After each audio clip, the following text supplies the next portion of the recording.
prakerja itu secara keseluruhan, baik itu untuk insentif, kemudian juga untuk pelatihan dan survei dan lain-lain, itu kisaran 20 triliun bro. 20 triliun. Halo bro, sebelum kalian lihat video ini, silahkan kalian like, comment, dan subscribe. Sekali lagi, like, comment, dan subscribe. Karena subscribe itu gratis. Silahkan klik tombol merahnya. Oke bro. Bismillahirrahmanirrahim. Assalamualaikum warahmatullahi wabarakatuh. Kembali lagi di channel saya, Donianto. Kalau sebelumnya saya membuat konten terkait dengan traveling, kemudian juga video terakhir saya kemarin mengupload video pertandingan final turnamen di Kutub 12 Challenge. Tetapi pada kesempatan kali ini saya ingin membahas terkait dengan program yang hari ini sedang viral dan memang banyak diperbincangkan oleh publik gitu. Nah, ini adalah terkait dengan program Kartu Prakerja. Karena memang Kartu Prakerja ini semua orang bisa mengakses dan bisa mendaftarkan diri sebagai penerima Kartu Prakerja, kecuali PNS atau pegawai pemerintahan, kemudian juga pelajar atau mahasiswa, karena di situ sudah ada kriteria dan ketentuan-ketentuan tersebut. Sehingga kemudian selain pegawai pemerintah, pegawai BUMN, kemudian mahasiswa dan juga siswa itu bisa mendaftarkan.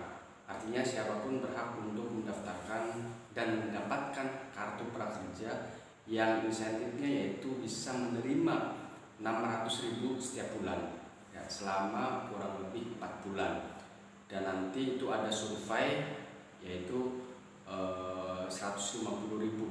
Jadi total keseluruhan yang akan didapatkan oleh orang yang menerima kartu prakerja itu sekitar 2.550.000. Itu secara keseluruhan ya. Nah, hari ini saya ingin sedikit bercerita atau berbagi pengalaman terkait dengan kartu prakerja, karena saya ini merupakan alumni. Saya ini merupakan alumni daripada program Kartu Prakerja.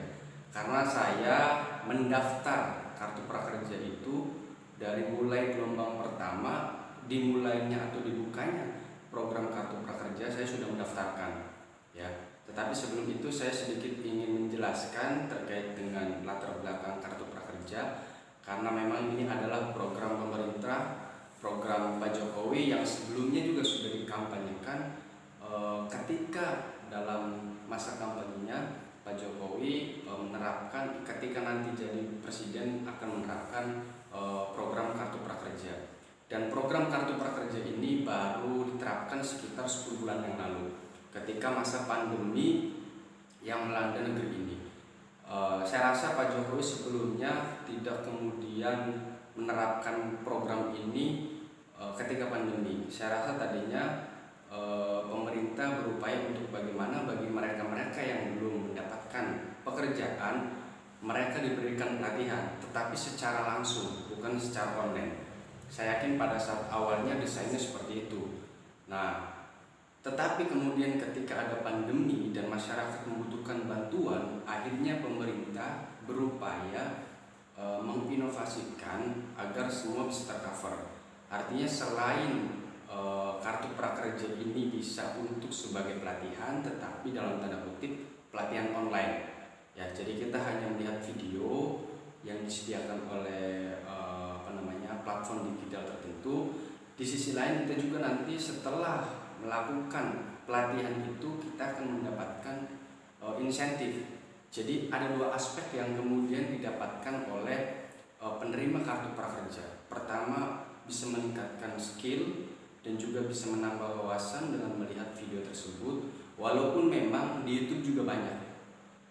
Tetapi saya rasa saya sebagai orang yang kemudian pernah melakukan pelatihan dan saya ketika itu mengambil pelatihan atau platform digital di Skill Academy, saya rasa agak sangat berbeda antara di YouTube dengan di Skill Academy. Di Skill Academy itu memang tutornya ini sudah luar biasa, artinya bukan orang-orang sembarangan.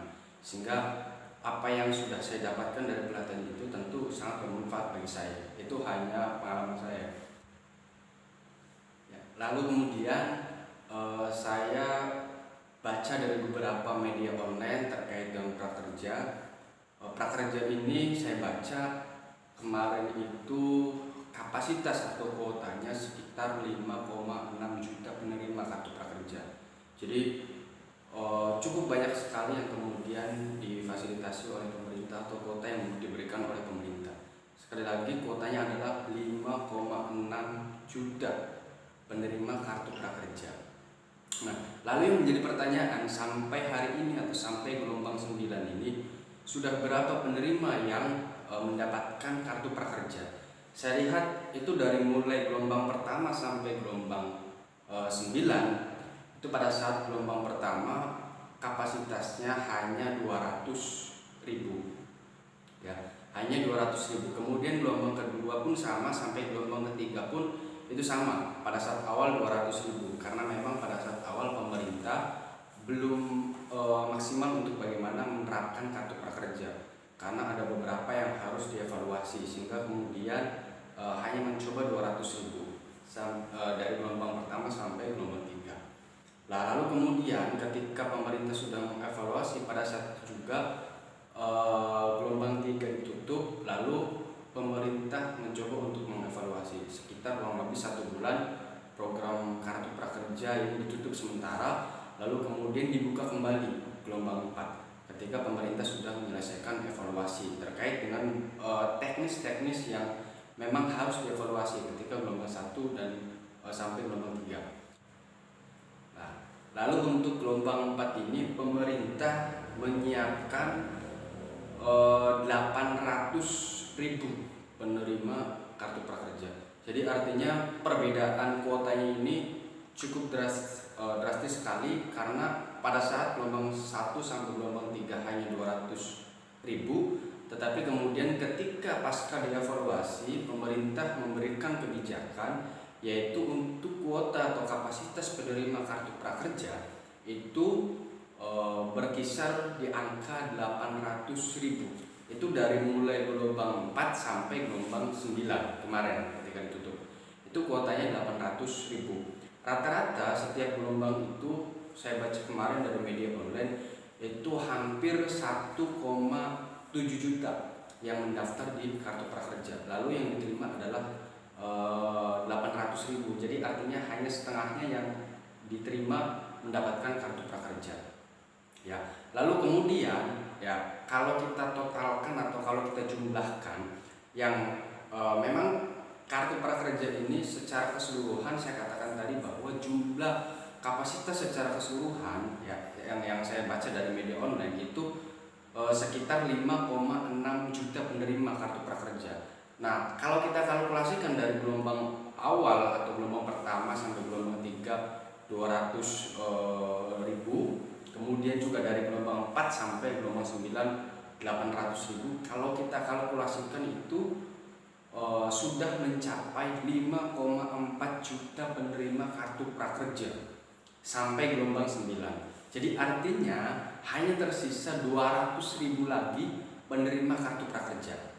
Nah, ini yang saya baca dari media online, tetapi saya rasa pemerintah juga bisa merubah kebijakan tersebut, tetapi data sementara yang saya baca dari media online itu jumlah kapasitas kuota kartu prakerja itu 5,6 juta. Nah, sampai per hari ini gelombang 9 kemarin itu sudah 5,4 juta penerima.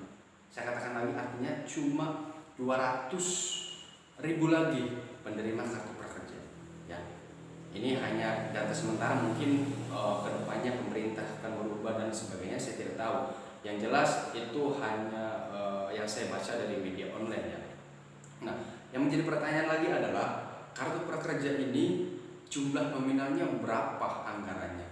Saya baca dari media online, anggaran dari kartu prakerja itu secara keseluruhan, baik itu untuk insentif, kemudian juga untuk pelatihan dan survei dan lain-lain, itu kisaran 20 triliun loh. 20 triliun anggaran untuk kartu prakerja. Ini anggaran yang sangat fantastis kalau menurut saya yang dianggarkan oleh pemerintah.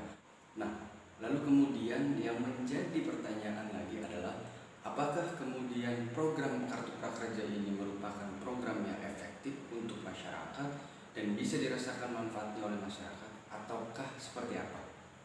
Ini kan yang menjadi bahasan hangat ketika itu isu terkait dengan program Kartu Prakerja, karena memang pro kontra, karena ada kasus yang kemudian pada saat gelombang pertama sampai gelombang 3 itu PNS yang mendaftar bahkan bisa diloloskan, sehingga kemudian anggota DPR mengkritisi terkait persoalan tersebut untuk bagaimana bisa mengevaluasi program Kartu Prakerja. Nah, kalau menurut saya, ya, menurut perspektif saya, menyikapi efektif atau tidaknya atau manfaat atau tidaknya program Kartu Prakerja untuk masyarakat, jelas ini tentu ada dua sisi. Pertama, memang dari sisi yang positif, memang ini sangat dibutuhkan oleh masyarakat, ya, sangat dibutuhkan oleh masyarakat khususnya kaum milenial. Karena hari ini banyak sekali pekerja-pekerja yang di PHK oleh perusahaan, dan ini banyak ditemui oleh atau banyak dilakukan oleh perusahaan kepada kaum milenial, sehingga kemudian mereka kehilangan pekerjaannya.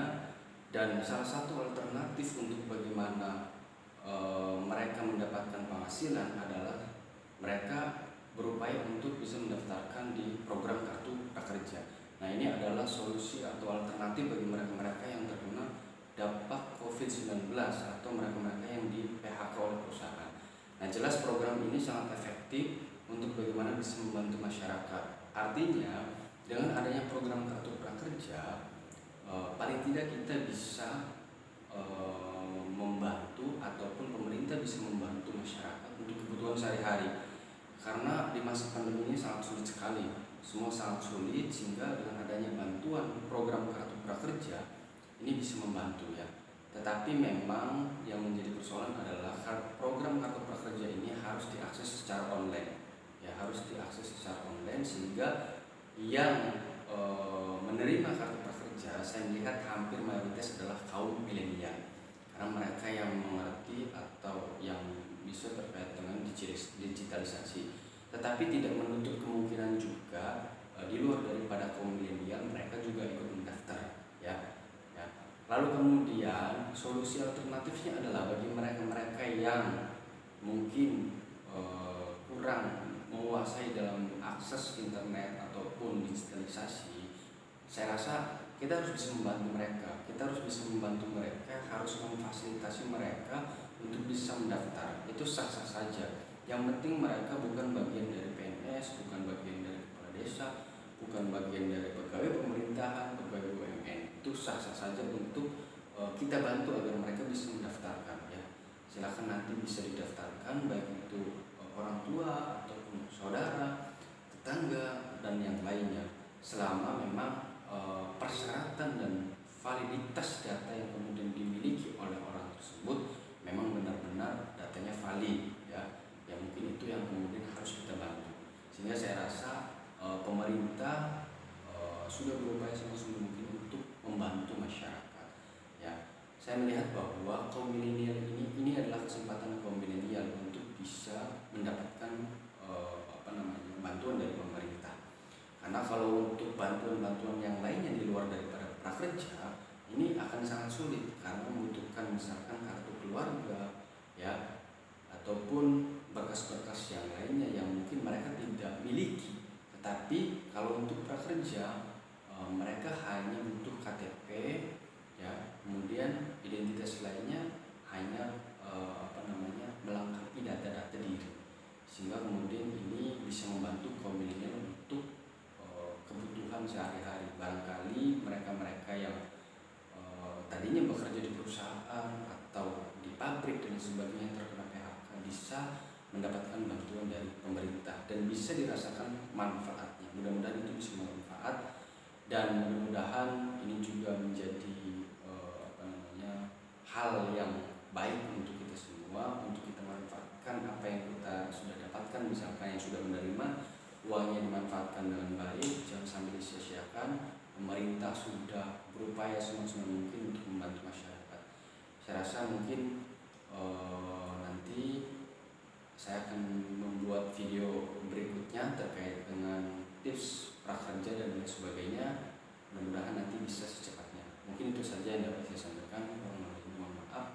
Assalamualaikum warahmatullahi wabarakatuh.